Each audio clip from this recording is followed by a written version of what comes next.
What's up, everybody? It's your boy Ryan, and this is the Thunder Channel on nootropics, on testosterone, on energy, and on male performance. Thanks so much for being with me. I'm going to talk about my experience with melatonin. Melatonin, do I still take it? Have I taken it in the past? What is it useful for? What's the MOA?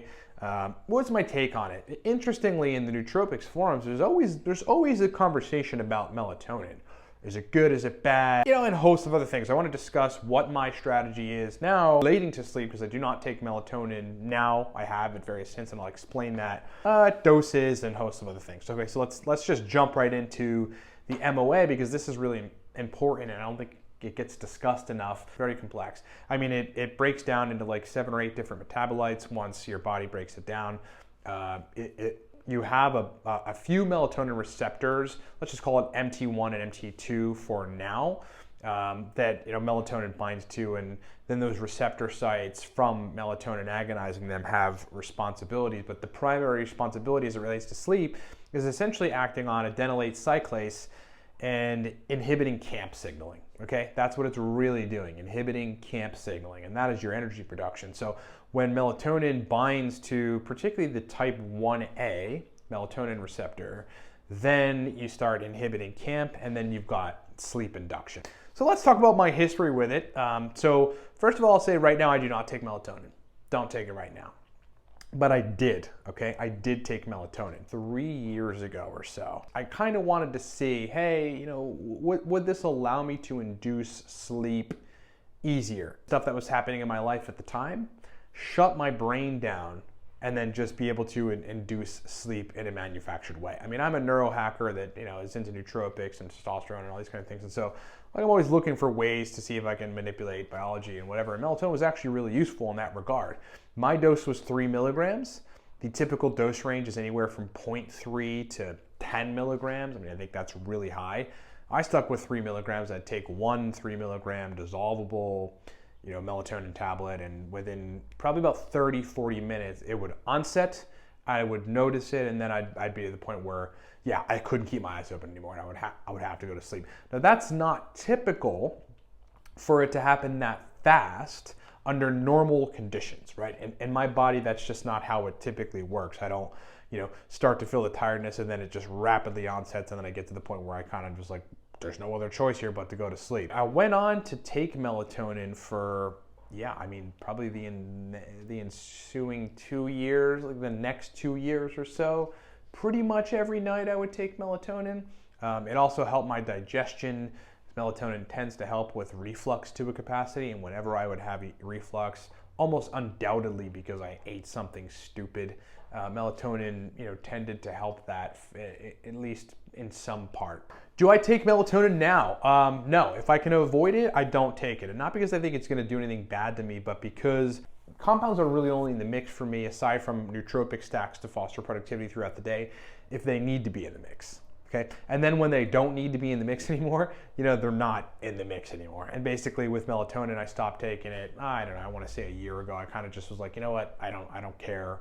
I'm just going to do sleep naturally. If it takes longer, that's fine. We'll see. There wasn't like some sort of funky withdrawal or anything from it, just so folks understand. Again, your mileage is going to vary, but my experience with it was like, while taking it, it made me go to sleep within 30 minutes. While not taking it, it took longer. It just kind of got me back to my normal rhythm of, watching something or reading or meditating or talking to God, and then eventually just falling asleep, but no weird stuff like, coming off of it or anything. So I want to talk about my latest sleep strategy and what I've been doing. It's actually really simple. But first, what supports this broadcast is our Epic Nootropic products. So let's take a break real quick and talk about nootropics. Look, we built the Cortex stack 7 years ago for hard-charging entrepreneurs and business people, and that's what I initially made it for. But it turns out, over the ensuing 7 years of people buying it, and I think we're at like 80,000 bottles sold or something at this point, everybody just loves it. Motivation, mental energy, the drive to work. Look, if you want a nootropic stack that's going to turn on brain function and put you in a place where energy is easier, right? Productivity is easier. You almost have that dopamine-centered, stimulating feeling where you just want to tackle stuff. Go buy Cortex at livecortex.com. And listen, I want to give you a deal. If you use the coupon code 15NOW, which you'll also be presented with on the website if you leave the website, you can save 15% off your first month of Cortex. I suggest you get it on a monthly subscription so that it comes every 30 days. The Cortex stack should be cycled, so you're looking at 4 days on, 3 days off. That will provide you with an entire month's supply. And by the way, when we launch Torque soon, we're gonna infuse that into kind of the schedule too. And so you can be taking Cortex and Torque and switching between them, which is gonna be really awesome. But go get the subscription for Cortex Live, cortex.com. If you'd like to just buy a singular bottle to see what it's like for you, totally fine. But when you realize that you love it, you're gonna want it cheaper on subscription every 30 days. Do it at livecortex.com. So let's talk about my latest sleep strategy.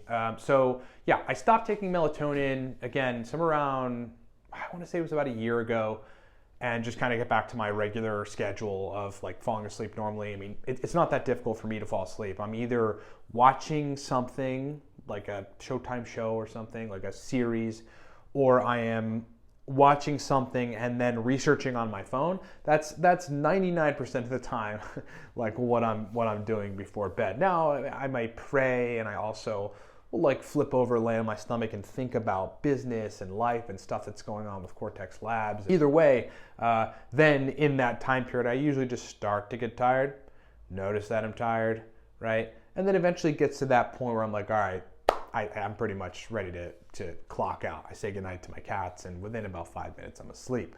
But lately, what I've been doing is I've been taking magnesium.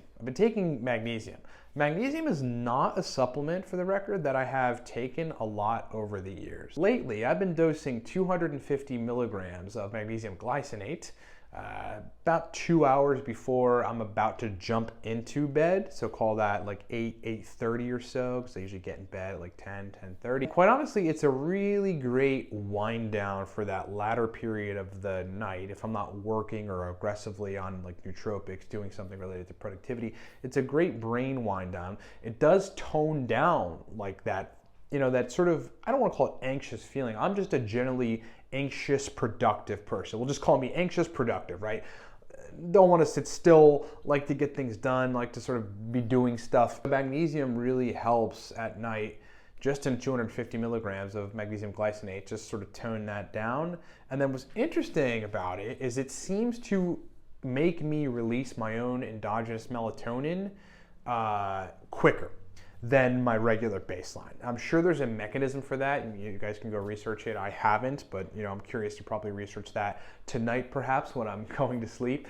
But it does seem to be the case that, you know, after about an hour and a half of dosing it, not only have I been relaxed for the previous hour, but I actually start to feel my endogenous melatonin kick in. That melatonin-esque feeling comes about, and then it's a lot easier for me to just fall asleep. Added bonus of magnesium is that it shuttles water into the intestines for better motility, right? Gut motility. So it helps my digestion too, which is kind of just really awesome about it. That is the gist of it, my friends. Thank you so much for being with me. Take melatonin or don't take melatonin. I mean, it really all depends. Like if you have a problem falling asleep at night, I do not see a problem with it. That's one of the primary things I forgot to even put in my notes here and mention to you guys. Like, I don't have an issue with you taking melatonin. I don't think that it's a huge issue. I think for most people that I've worked with, and certainly myself, and that I've been with and seen take melatonin, it's really not an issue, right? It just induces sleep a little faster than normal, and it'll put you in a place where falling asleep is certainly going to be easier. All right, now I quickly wanted to talk to you guys about the testosterone superclass. So I just sent out an email to everybody on the email list that thing is back to 20% off. The coupon code for that is 20. Coupon code 20 gets you 20% off the testosterone superclass. Why is it so awesome? I mean, look, first of all, it's protocols to raise testosterone. Number one reason that it's awesome. But secondly, it is a complete testosterone course.